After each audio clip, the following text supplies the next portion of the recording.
Hello students, आपका हमारे channel TG2 the में स्वागत है। चलिए न्यूमेरिकल की सीरीज़ में आज हम लोग और न्यूमेरिकल्स डिस्कस करते हैं। ये जो न्यूमेरिकल आपको दिया है ये आपका बिहार TG2 में है। बिहार TG2 ये आपका बिहार TG2 में क्वेश्चन ये आया हुआ है। क्या कह रहा है कि 4 पोल वाले डीसी जनरेटर में लैब पॉइंट आर्मेचर है जिसमें आपके 50 स्लॉट और 16 चालक प्रति स्लॉट है। प्रति पोल उपयोगी फ्लक्स है 30 मिली वेबर। 240 वोल्ट ईएमएफ उत्पन्न करने के लिए मशीन को निम्न में से कौन सा विकल्प पर चलना चाहिए? 450 आरपीएम पे, 600 आरपीएम पे, 750 आरपीएम पे, 300 आरपीएम पे। चलिए इसको सॉल्व करते हैं। ठीक, देखिए पोल आपके कितने बेटा यहाँ पे 4 पोल है, यहाँ पे लिखेंगे हम लोग 4। ठीक, अब देखिए क्या कर रहा है, लैब बॉन्ड मतलब लैब बाइंडिंग है, तो यहाँ पे क्या होगा A बराबर P होगा। ठीक, अच्छा अब यहाँ पे तो हम यहाँ निकालेंगे Z इक्वल टू क्या होता है S इंटू सी। ठीक, तो यहाँ पे क्या हो जाएगा 50 गुणे 16, तो कितने आपके कंडक्टर आ गए 800 कंडक्टर आ गए। ठीक, यहाँ पे फ्लक्स बेटा कितनी चाहिए 30 मिली वेबर, मतलब 30 गुणे 10⁻³ वेबर हो गया। ठीक, आपका ईएमएफ कितना दे दिया बेटा, ठीक है, यहाँ पर जो ईजी है वो कितना दे दिया है 240 वोल्ट। ठीक, अच्छा ठीक है,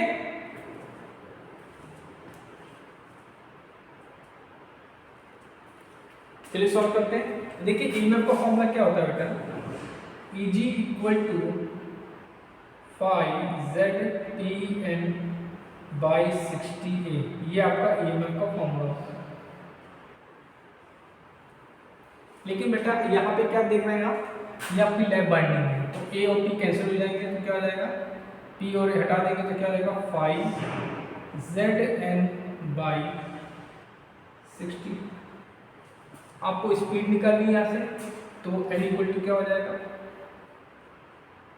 EG इंटू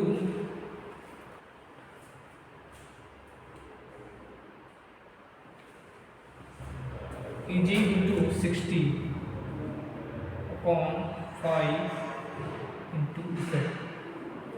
ठीक, अब देखिए EG की वैल्यू क्या दी थी उन्होंने 240 आ गया 240।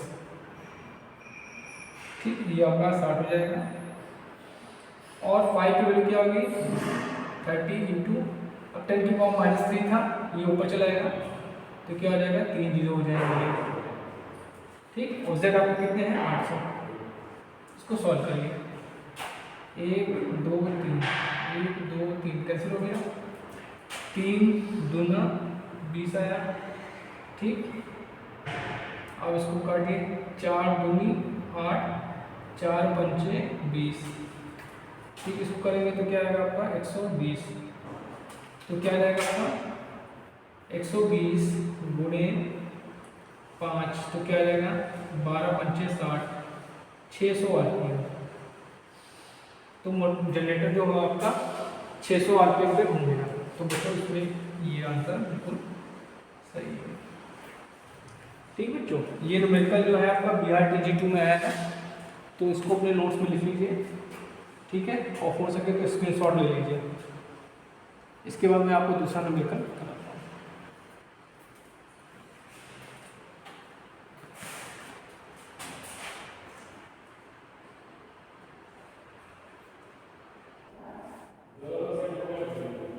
अब देखिए बच्चों अगला क्वेश्चन देखते हैं। कह रहा है कि एक शंट जनरेटर 250 वोल्ट के टर्मिनल विभवांतर पर 150 एम्पीयर करंट प्रदान करता है। आर्मेचर प्रतिरोध तथा शंट क्षेत्र प्रतिरोध क्रमशः 0.02 ओम तथा 50 ओम है। जनित्र का विद्युत वाहक बल ज्ञात कीजिए। देखिए शंट क्या हुआ, ये आपका सब जनरेटर हो जाएगा और ये आपका आर्मेचर हो जाएगा।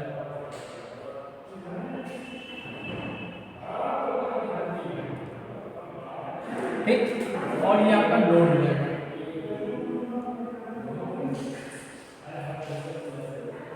आरए की वैल्यू ये लोगों ने दी है 0.02। ठीक, और ये आपकी क्या होगी, आर्मेचर करंट हो जाएगी। आर्मेचर करंट दो करंट में डिवाइड होगी। ये आपकी लोड करंट कितनी दी है उन्होंने, 195 एम्पीयर। ठीक, ये आपकी क्या हो जाएगी, शंट करंट हो जाएगी। इसका रेजिस्टेंस दिया RSS दिया है 50 ओम। ठीक, ठीक है, ये प्लस हो गया, ये माइनस हो गया और ये आपका इजी हो जाएगा। ठीक, तो पहले हम क्या करेंगे, आर्मेचर करंट की वैल्यू निकालेंगे, उसके बाद हम लोग ईएमएफ आसानी से निकाल लेंगे। ठीक है,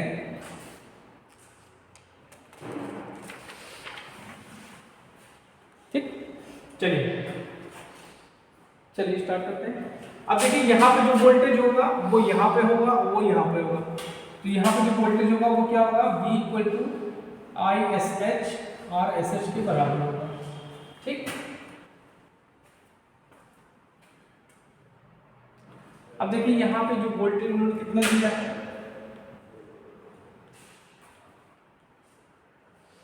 250। ठीक, तो हम किया 250। ठीक, और ISH और इसकी वैल्यू कितनी दी है उन्होंने, 50।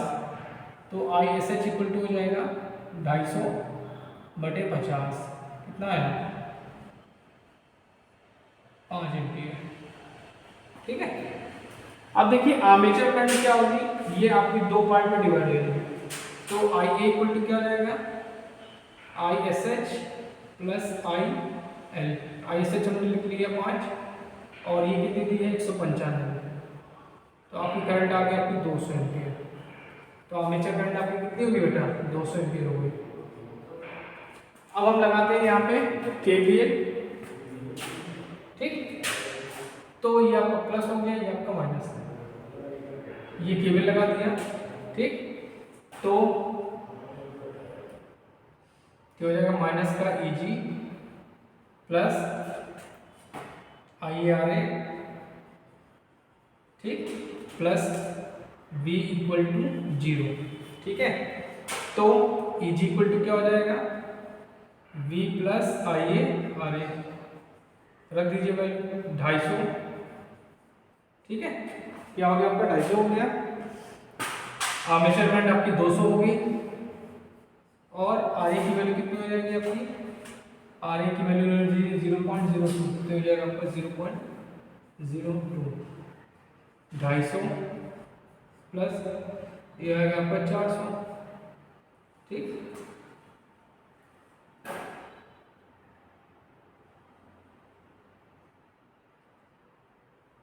तो क्या आ गया आपका, यहाँ पे 4 आ गया, तो क्या होगा 250 प्लस 4, तो ये आ जाएगा आपका 254 वोल्ट। तो बच्चों इसमें आंसर क्या आ जाएगा आपका, 254 वोल्ट। ठीक है,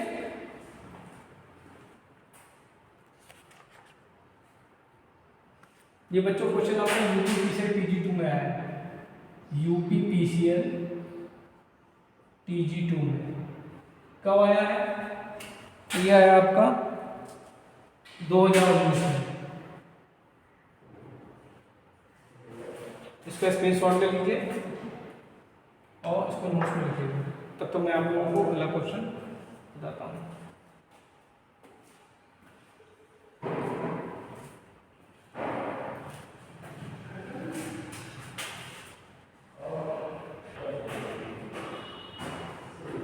चलिए अगला क्वेश्चन देखते हैं। ये क्वेश्चन आपका NPPKVBCL में आया हुआ है। ठीक,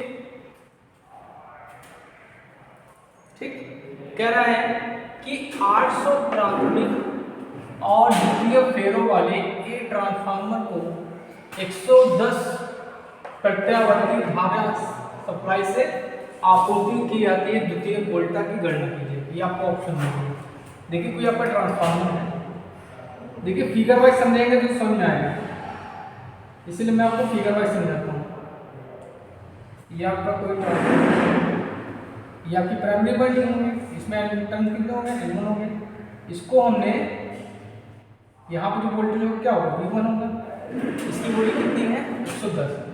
V1 की वैल्यू क्या है, 110 वोल्ट है। ये आपका टेपिंग हो गई और ये आपका ये हो गया। ठीक ठीक।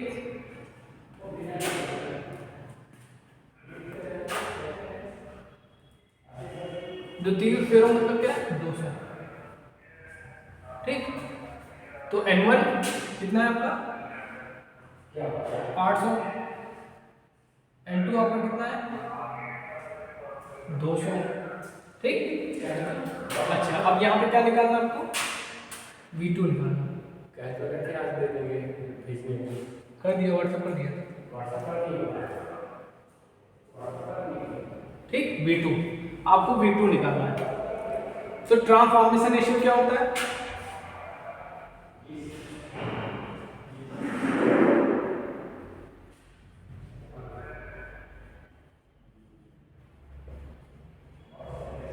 ट्रांसफॉर्मेशन रेशियो, देखिए ट्रांसफॉर्मेशन रेशियो क्या कहलाता है, V2 upon V1 equal to E2 upon E1 equal to N2 by N1 equal to I1 by I2 equal to K।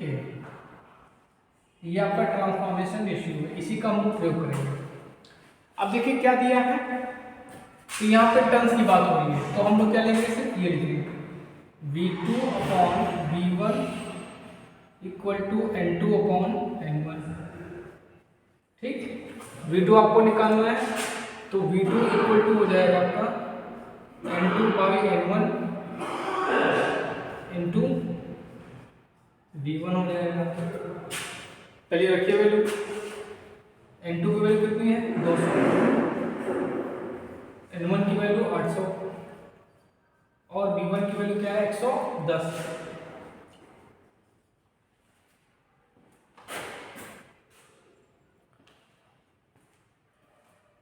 तो काटिए इसको, कितना है, 4, तो 110 बटे 4। ठीक है,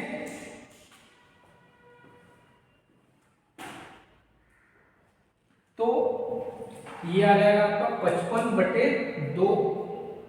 उसको सॉल्व करेंगे तो 27.5 आएगा,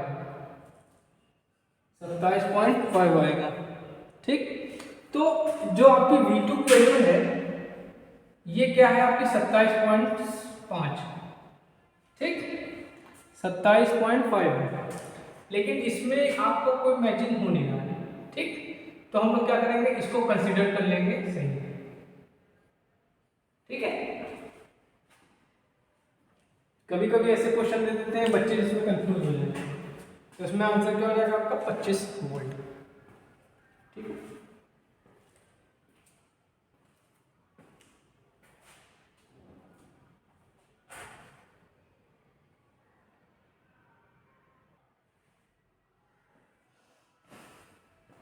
बच्चों ये लाजवाब क्वेश्चन ये बिहार डीजी में पूछा गया है।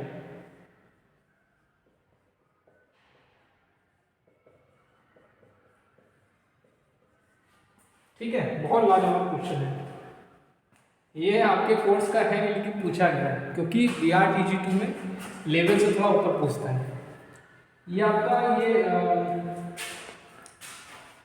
रेफरिंग रेजिस्टेंस का वैल्यू का क्वेश्चन है। क्या रहा है कि यदि सिंगल ट्रांसफार्मर के प्राइमरी वाइंडिंग का प्रतिरोध, जैसे ये आपकी वाइंडिंग होगी आपके ट्रांसफार्मर की, चलिए बना लेते हैं फिगर बना के समझाते हैं आपको। ये आपका रेजिस्टेंस हो गया, ये आपका इंडक्टर हो गया, ये आपकी प्राइमरी वाइंडिंग हो गई। ठीक, इसका रेजिस्टेंस हो गया आपका R1, इसका हो गया X1। अब इसको हमने इसका ये हो गया आपका इंडक्टर और ये आपका रेजिस्टेंस। ठीक, ये आपका R2 हो गया, ये आपका X2।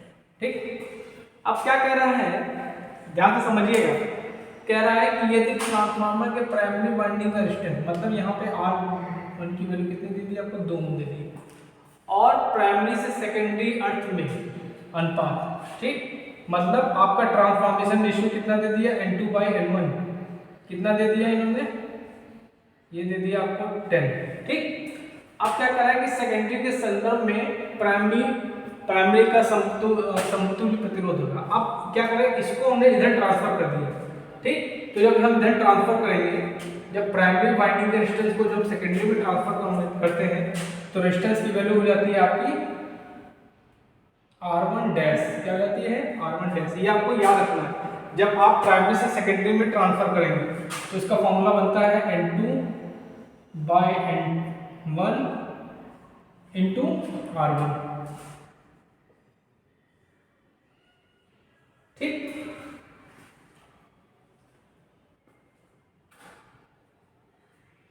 K ठीक, ये होता है। अच्छा, अब जब सेकेंडरी से आप प्राइमरी में ट्रांसफर करेंगे तब रेजिस्टेंस का वैल्यू क्या होगा, तब होगा R2 dash equal to N1/N2 का होल स्क्वायर इंटू R2, ठीक। ये दोनों चीज आपको याद रखनी है, ठीक।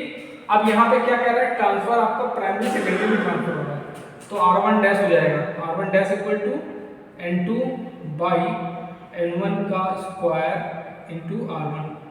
चलिए निकालते हैं, ये हो जाएगा आपका 10 का स्क्वायर, और आपकी R1 की वैल्यू क्या दी गई है,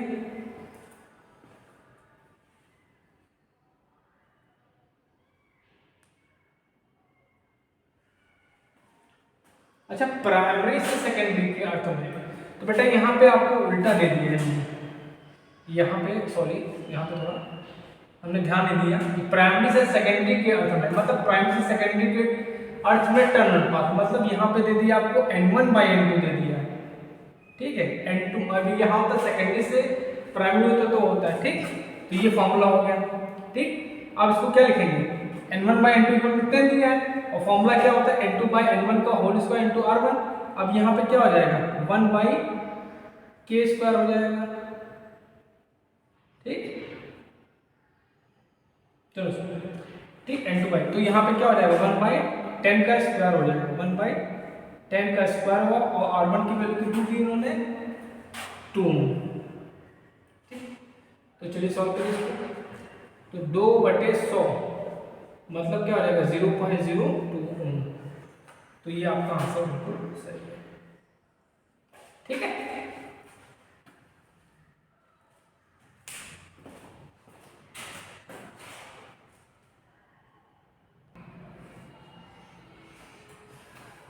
चलिए एक क्वेश्चन देखते हैं। ये क्वेश्चन बच्चों आपका इसरो में आया है, ये आपका क्वेश्चन जो है आपका इसरो में आया है, इसरो टेक्नीशियन। बहुत दिलचस्प क्वेश्चन है ये। कह रहा है यदि एक ट्रांसफार्मर के द्वितीयक फेरों को दोगुना कर दिया जाए, मतलब जो आपका V2 है उसको हमने 2V2 कर दिया, समझ रहे हैं, और कह रहा है प्राथमिक वोल्टता को आधा कर दिया जाए, और V1 को जो हम लोग V1/2 कर दें, ठीक। अब कह रहा है कि द्वितीय वोल्टता होगी, चलिए निकालते हैं। देखिए पहले आप लोग जान लीजिए ट्रांसफॉर्मेशन रेशियो क्या होता है, ट्रांसफॉर्मेशन रेशियो,